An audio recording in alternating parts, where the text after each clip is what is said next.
देखिए, जब हम कहते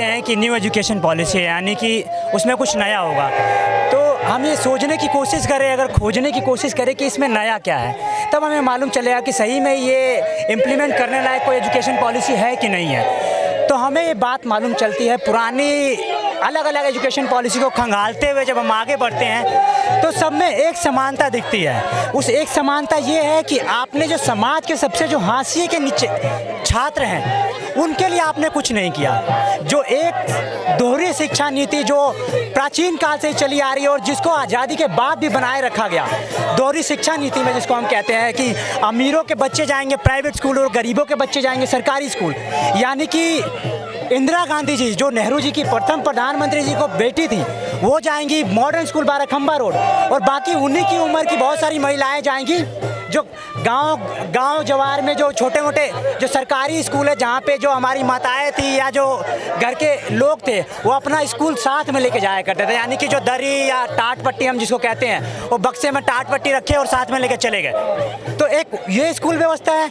और एक जो प्राइवेट स्कूल की व्यवस्था है, यानी कि इसमें क्या इस नया एजुकेशन पॉलिसी ने इसमें क्या अटैक करने की कोशिश की, क्या इस दोहरी शिक्षा नीति को ख़त्म करने की कोशिश की गई, वो हम पाते हैं कि वैसा इसमें कुछ नहीं किया गया। तमाम तरह के सरकारी स्कूलों की स्थिति वैसी की वैसी बदहाल पड़ी है, उनको सुधारने के लिए ना नया फंड दिया जा रहा है और ना ही प्राइवेट स्कूलों पे कंट्रोल किया जा रहा है। हम पाते हैं कि प्राइवेट स्कूलों की संख्या लगातार और बढ़ रही है।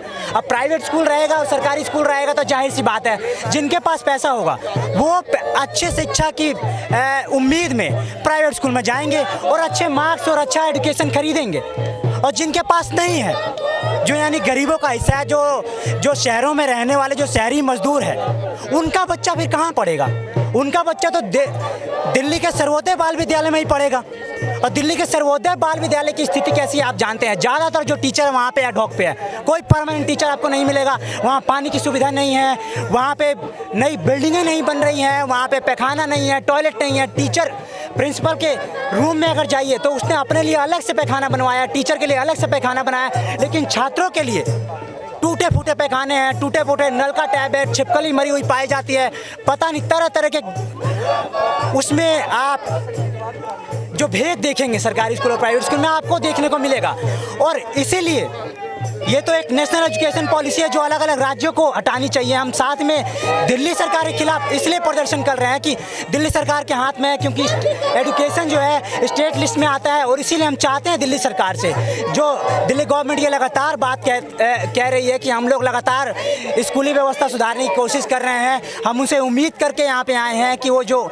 ये गैर बराबरी बढ़ाने वाली जो शिक्षा नीति है, शिक्षा नीति जो 2020 की है, उसको दिल्ली सरकार कम से कम ना लागू करे। और साथ ही साथ हम ये भी जो मांग करते हैं, जो दिल्ली गवर्नमेंट के अंदर जो स्कूल है जिसमें तरह तरह के डिवीज़न है पहले से ही, यानी कि जो स्टेट गवर्नमेंट में जो नौकरियां चल रही हैं उनके बच्चे प्रतिभा में पढ़ेंगे, जो सेंट्रल गवर्नमेंट के जो बच्चे हैं उनके बच्चे केवी में पढ़ेंगे, बाकी जो शहरी मजदूर के जो बच्चे हैं उनके बच्चे जाएंगे सर्वोदय बाल विद्यालय में। तो क्यों नहीं दिल्ली गवर्नमेंट एक ऐसी शिक्षा नीति लाती है जिसपे सभी जो समाज के जो सबसे आप दबे हुए हिस्से हैं उनको और समाज में जो ऊपर पहुंचे वाले हिस्से सबको एक समान आप शिक्षा दें, जो आपकी पॉलिसी में भी रहा है कि हम स्कूली व्यवस्था सुधारेंगे। उसका सुधारने का एकमात्र रास्ता है कि बच्चा चाहे उनके विधायक का हो या प्रधानमंत्री जी का हो, चाहे मुख्यमंत्री जी का हो, चाहे उनके ऑफिस में काम करने वाले, दिल्ली सेक्रेटेरिएट में काम करने वाले चपरासी का बच्चा हो, दोनों एक समान स्कूल में पढ़े, तभी हम ये कह पाएंगे कि सर ये पॉसिबल है कि नहीं है। दिल्ली सरकार ये पूरा करेगी नहीं पूरा करेगी, लेकिन इनकी मंशा तो है। ये लगातार ये बात बार कहते रहे हैं। समान शिक्षा पॉसिबल है सर? अगर क्या समान शिक्षा, हमें सवाल दूसरा पूछना चाहिए, क्या समान शिक्षा होनी चाहिए?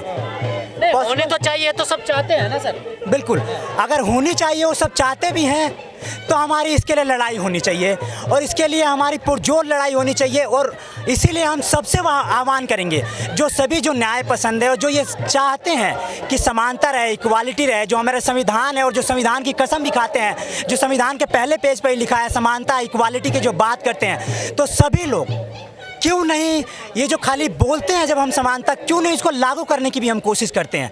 क्या हम खाली बोलने में ही है? क्या हम खुद इक्वल नहीं है? क्या हम मानते नहीं है कि हम समान हैं? अगर हम मानते हैं तो हमें ये बात करनी चाहिए समानता बनाए रखने की, और उस समानता का जो आधार है, जो जड़ है, वो स्कूली व्यवस्था से शुरू होता है। जो गैर बराबरी है जो स्कूली व्यवस्था से शुरू होती है, इसीलिए वो गैर बराबरी और वो जो असमानता है उसको ख़त्म करने के लिए हमें स्कूली तौर पे हमें ख़त्म करना पड़ेगा। और इसके लिए सुनिश्चित किया जाए कि बच्चे चाहे मंत्री के हों या उसके चपरासी के, दोनों एक साथ एक स्कूल में पढ़ें, और तभी हम उस समानता की बात कर पाएंगे। अन्यथा ये बात झूठी होगी, जहाँ एक तरफ प्राइवेट स्कूल होगा, दूसरी तरफ सरकारी स्कूल होगा। हम जानते हैं कि जो अच्छा शिक्षा देगा, जिसके पास अच्छा पैसा होगा, वो अच्छा शिक्षा प्राइवेट स्कूल से खरीद लेगा, और बाकी लोग घटिया शिक्षा में ही पढ़ने को मजबूर होंगे। और उसका रिजल्ट ये होगा कि बहुसंख्यक जो गरीब है वो हायर एजुकेशन में पहुंच नहीं पाएंगे। क्योंकि आप जानते हैं दिल्ली सरकार के स्कूल हों या बाकी जो अलग अलग राज्यों के जो सरकारी स्कूल हैं, उनके जो मार्क्स का जो परसेंटेज है, एवरेज 50 से 60% रह जाता है। और दिल्ली गवर्नमेंट का जो एडमिशन प्रोसेस है उसमें 98% मार्क्स से कट ऑफ निकलता है। उस स्थिति में 98% लाने वाला बच्चा कौन होगा जो दिल्ली यूनिवर्सिटी के रेगुलर? आप लोग पिछले 1 साल से विरोध कर रहे हैं, लेकिन आपका राजनीतिक सपोर्ट तो नहीं मिल रहा आप लोगों को। राजनीतिक सपोर्ट नहीं मिल रहा है, इसका मतलब ये नहीं है कि हमारी मांग गलत है। मांग सही है, और हम जिनके विपक्षी दल भी तो आपके साथ नहीं आ रहे ना जी।